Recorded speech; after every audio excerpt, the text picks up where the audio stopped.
Shalom, Bapak Ibu Saudara yang dikasihi Tuhan Yesus Kristus. Kiranya damai sejahtera Tuhan Yesus Kristus memenuhi setiap hati kita masing-masing dimanapun kita berada.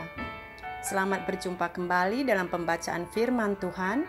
Hari ini kita akan membaca firman Tuhan dari Kisah Para Rasul 16 ayat 19 sampai 34. Tapi sebelumnya kita akan berdoa terlebih dahulu. Bapa, di dalam nama Tuhan Yesus Kristus, kami bersyukur buat kasih dan anugerah Tuhan yang sudah Tuhan limpahkan dalam kehidupan kami Tuhan. Kami boleh rasakan hari lepas hari kebaikan Tuhan, kasih Tuhan yang tidak pernah berhenti di dalam kehidupan kami. Terima kasih buat kasih dan kesetiaan Tuhan yang Tuhan sudah menyertai dan memelihara kehidupan kami. Bapa, jikalau sebentar kami akan mendengarkan firman-Mu, biarlah Roh Kudus-Mu Tuhan mengurapi hati dan telinga kami masing-masing dimanapun kami berada. Roh Kudus, kami serahkan Tuhan bagian firman-Mu ke dalam tangan kasih Tuhan. Hidupkan Tuhan firman-Mu di dalam hati kami Tuhan Yesus, sehingga firman-Mu Tuhan boleh menjadi kekuatan bagi kami dan kami boleh diberkati melalui firman-Mu. Di dalam nama Tuhan Yesus Kristus, kami sudah berdoa dan mengucap syukur. Haleluya. Amin. Kisah Para Rasul 16 ayat 19 sampai 34. Kepala penjara Filipi. Ketika tuan-tuan perempuan itu melihat bahwa harapan mereka akan mendapat penghasilan lenyap, mereka menangkap Paulus dan Silas, lalu menyeret mereka ke pasar untuk menghadap penguasa.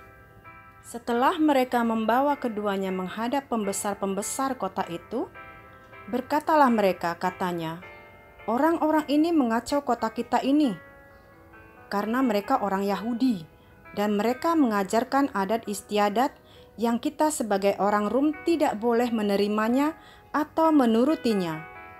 Juga orang banyak bangkit menentang mereka.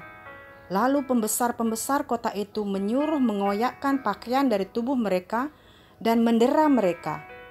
Setelah mereka berkali-kali didera, mereka dilemparkan ke dalam penjara. Kepala penjara diperintahkan untuk menjaga mereka dengan sungguh-sungguh. Sesuai dengan perintah itu, kepala penjara memasukkan mereka ke ruang penjara yang paling tengah dan membelenggu kaki mereka dengan pasungan yang kuat. Tetapi kira-kira tengah malam, Paulus dan Silas berdoa dan menyanyikan puji-pujian kepada Allah, dan orang-orang hukuman lain mendengarkan mereka. Akan tetapi terjadilah gempa bumi yang hebat, sehingga sendi-sendi penjara itu goyah, dan seketika itu juga terbukalah semua pintu dan terlepaslah belenggu mereka semua.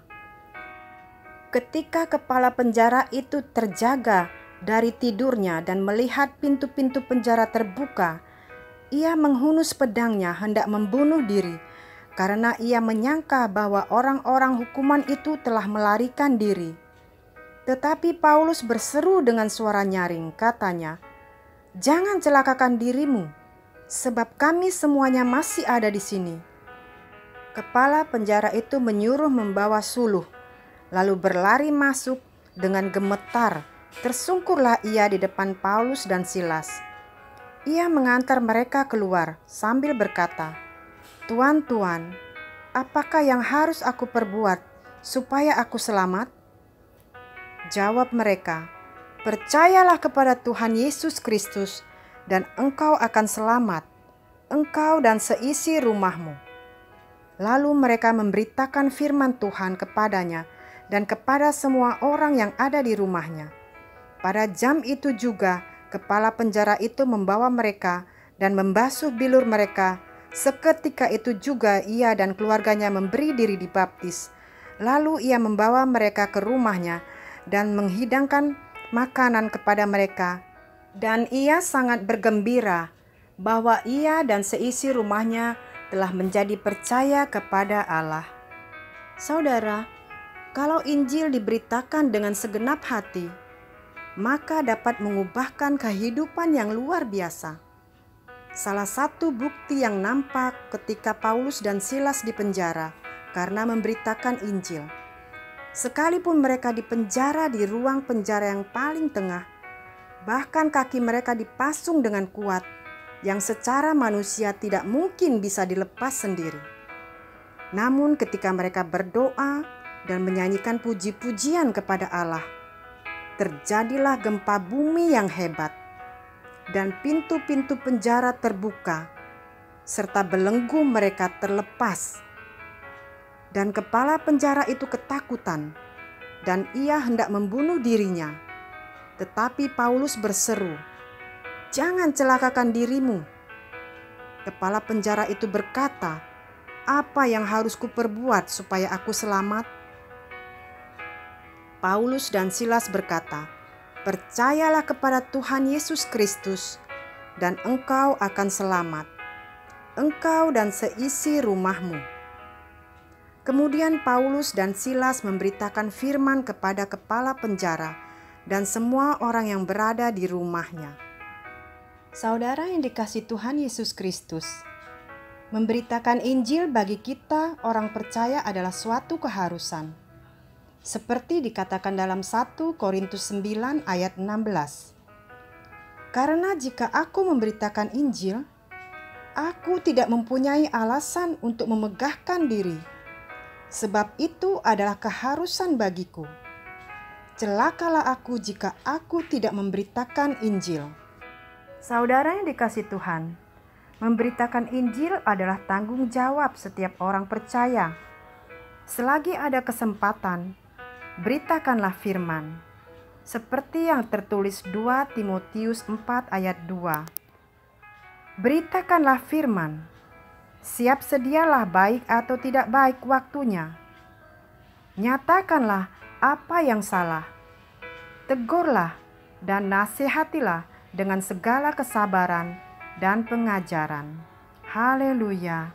Amin. Mari kita berdoa. Bapa, kami bersyukur jika kami dipercaya untuk memberitakan Injil. Kiranya Tuhan perlengkapi kami dengan kuasa dan Roh Kudus-Mu, juga perlengkapi kami dengan firman-Mu, sehingga banyak jiwa-jiwa yang boleh dimenangkan dan mereka menerima Engkau sebagai Tuhan dan Juru Selamat. Terima kasih Tuhan Yesus, tolong kami dan sertai kami. Di dalam nama Tuhan Yesus Kristus, kami sudah berdoa dan mengucap syukur. Haleluya. Amin.